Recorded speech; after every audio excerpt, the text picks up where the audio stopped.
رب اشرح لي صدري ويسر لي أمري واحلل عقدة من لساني يفقهوا قولي ربنا زدنا علما. அஸ்ஸலாமு அலைக்கும் வரஹ்மத்துல்லாஹி வபரகாத்துஹு. வெல்கம் டு கீரு ஜன்னாயம் தஸ்னிம்லர். எப்படி இருக்கீங்க? நல்லா இருக்கீங்களா? அல்ஹம்துலில்லாஹ். வீடியோக்குள்ளே போகிறதுக்கு முன்னாடி நான் லாஸ்ட் வீடியோவில் கேட்ட கொஷினுக்கு ஆன்சர் என்னன்னு பார்க்கலாம். நான் என்ன கொஷின் கேட்டேன்? கடந்த ஒரு வருட பாவங்கள் மன்னிக்கப்படும் நோன்பு எது? இதுக்கான ஆன்சர் ஆஷுரா நோன்பு. தன்னை நினைவு கூறும் அடியானை படைத்தவன் ஒருபோதும் கைவிட்டதில்லை. எவ்வளவு அதிகம் அவனை பற்றிய நினைவு நம்மிடம் இருக்கின்றதோ நம் வாழ்க்கையும் சிறப்பாக இருக்கும். அல்லாஹ்வை நினைவு கூறுவதால் நம்முடைய உள்ளங்கள் அமைதி பெறுகின்றன. அவனை நினைவு கூறி நாம் சொல்லும் ஒவ்வொரு வார்த்தைக்கும் நம்முடைய அந்தஸ்தை உயர்த்துவான். நம்முடைய கணக்கில் நன்மைகள் எழுதப்படும். இந்த உலகில் தான் ஆசைப்பட்ட வாழ்க்கை கிடைக்க வேண்டும் என நினைத்தால் நாம் செய்ய வேண்டியது அவனை அதிகம் நினைவு கூறுவதுதான். அல்லாஹ்வை நினைவு கூறுவது என்றால் என்ன? தொழுகை, துவா, திக்ர், குர்ஆன் ஓதுதல் என அவனை நினைத்து நாம் செய்யும் ஒவ்வொரு அமலும் அல்லாஹ்வை நினைவு கூறுவதில் அடங்கும். வார்த்தைகளை கொண்டு அவனை நினைவு கூறுவது இன்னும் சிறப்பு. இதற்கு வுது தேவையில்லை. தொழுகை இல்லாத நேரங்களிலும் சொல்லலாம். இப்படி அவனை தஸ்பீஹ் செய்யும் ஒரு 3 வார்த்தைகளை சொல்கிறேன். இதை சொல்ல நிறைய டைம் தேவைப்படாது. கடினமான வார்த்தைகளும் இல்லை. சொன்னால் அல்லாஹ் உங்களுக்கு தரப்போகும் வெற்றியை யாராலும் தடுத்து நிறுத்த முடியாது. அந்த திக்கரை பற்றி நபி ஸல்லல்லாஹு அலைஹி வஸல்லம் அவர்கள் சொன்ன இந்த ஹதீஸை படிக்கும்போது தான் புரியும். அதனால் இந்த ஹதீஸை ஒரு முறை படித்து தெரிஞ்சுக்கலாம். 2 நல்லறங்கள் உள்ளன. அவற்றை முறையாக கடைபிடிக்கும் முஸ்லிம் நிச்சயமாக சொர்க்கத்தில் நுழைவார். அவ்விரண்டும் மிக எளிதானது. எனினும் அதனை கடைபிடிப்பவர் மிக குறைந்த எண்ணிக்கையினரே. அவ்விரண்டில் முதலாவது, ஒவ்வொரு கடமையான தொழுகைக்கு பிறகும் 10 முறை சுப்ஹானல்லாஹ் என்றும் 10 முறை அல்ஹம்துலில்லாஹ் என்றும் 10 முறை அல்லாஹு அக்பர் என்றும் கூற வேண்டும்.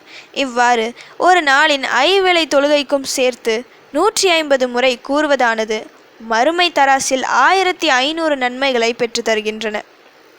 இரண்டாவது, படுக்கையில் இரவில் தூங்கும் முன் 34 முறை அல்லாஹு அக்பர் என்றும் 33 முறை அல்ஹம்துலில்லாஹ் என்றும் 33 முறை சுப்ஹானல்லாஹ் என்றும் கூற வேண்டும். இவ்வாறு கூறும் 100 திக்ர்களானது மறுமை தராசில் 1000 நன்மைகளை பெற்று தருகின்றன என்று நபி ஸல்லல்லாஹு அலைஹி வஸல்லம் அவர்கள் கூறினார்கள். சுப்ஹானல்லாஹ், அல்ஹம்துலில்லாஹ், அல்லாஹு அக்பர் இந்த 3 திக்ர்களுக்கு தான் இவ்வளவு சிறப்பு இருக்குது. கடமையான தொழுகை ப்ளஸ் இரவு தூங்கும் முன் மொத்தம் 6 முறை இந்த திக்ர்களை சொல்ல வேண்டியிருக்கும். சொன்னால் வெற்றி நிச்சயம். இருந்தும் ஷைத்தான் நம்மை சொல்ல விட மாட்டான். அதற்கான காரணத்தையும் நபி ஸல்லல்லாஹு அலைஹி வஸல்லம் அவர்கள் கூறியுள்ளார்கள்.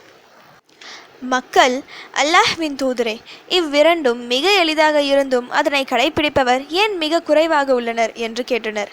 அதற்கு நபி ஸல்லல்லாஹு அலைஹி வஸல்லம் அவர்கள், உங்களில் ஒருவர் உறங்க செல்லும் போது இதனை கூறுவதற்கு முன்னராகவே ஷைத்தான் அவரை உறங்க வைத்து விடுகிறான். அதுபோல அவர் தொழுது கொண்டிருக்கும் போதே அவரிடம் அவன் வந்து இதனை கூறுவதற்கு முன்னரே வேலைகளை நினைவூட்டி எழுந்திருக்க செய்து விடுகிறான் என்று பதிலளித்தார்கள். ஒன்று மறதி, இன்னொன்று தூக்கம். இந்த இரண்டின் மூலமாக ஷைத்தான் நம்மை சொல்ல விடாமல் தடுப்பான். இதை முறியடித்து நாம் ஓதிவிட்டால் நம்முடைய வாழ்க்கை ஓஹோன்னு இருக்கும். சிறப்பான திக்ருகள், எந்த நேரத்தில் ஓதுவது, அதை ஓதவிடாமல் ஷைத்தான் செய்யும் சூழ்ச்சி, இவை அனைத்தையும் நபி ஸல்லல்லாஹு அலைஹி வஸல்லம் அவர்கள் நமக்கு தெளிவாக சொல்லிவிட்டார்கள். நம் கண் முன்னே தெளிவான பாதை இருக்கு. நம் வாழ்க்கைக்கு ஒளி ஏற்றக்கூடிய வெளிச்சமும் இருக்கு. இதை புரிந்து நாம் அன்றாட வாழ்க்கையில் நாம் செயல்படுத்திவிட்டால் இந்த உலகில் நாம் தான் பாக்கியசாலிகள். இதை உணர்ந்து இந்த அமலை தினமும் செய்யும் வாய்ப்பினை வல்ல ரஹ்மான் நம் அனைவருக்கும் வழங்குவானாக. ஆமீன். ஓகே, இப்போ ஃபைனலி கொஷின் டைம். இப்லீஸ் என்பதன் பொருள் என்ன? இதுதான் இன்னைக்கான கொஷின். இதுக்கு உங்களுக்கு ஆன்சர் தெரிஞ்சால் ப்ளீஸ் கமெண்ட் பண்ணுங்கள். அப்படி இல்லைனா ப்ளீஸ் வெயிட் பண்ணுங்கள், நான் நெக்ஸ்ட் வீடியோ போஸ்ட் பண்ணுற வரைக்கும்.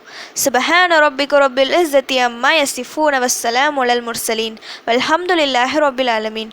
அஸ்ஸலாமு அலைக்கும் வரஹ்மத்துல்லாஹி வபரகாத்துஹு.